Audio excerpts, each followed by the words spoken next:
প্রতিদিনের মতো আজ আমি গাছে জল দিতে আসলাম, কিন্তু হঠাৎ দেখতে পেলাম কিছুদিন যাবৎ আমার সকল ফল খেয়ে ফেলছে ইঁদুরে। বাগানে এই ইঁদুরটা প্রায় ডিস্টার্ব করে। আজকে ওরে পাই। ছাদ বাগানে অনেক কষ্ট করে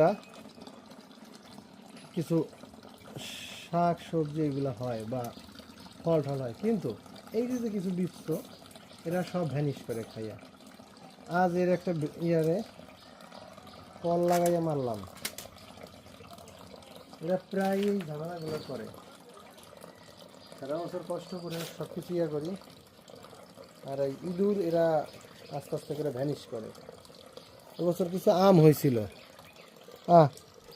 আমগুলারে আমি খেতে পারলাম না, কিন্তু এদের খাওয়া লওয়া সারা সব খেয়ে ফেলাইছে।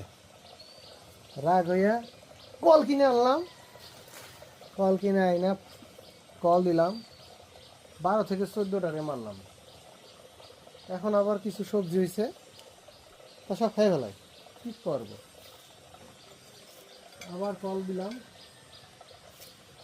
কল দেওয়ার পর আবার ধরা পড়তেছে। এখানে একটা গাছ আছে, গাছ বেয়ে বেয়ে ওঠে ছাদ বাগানে।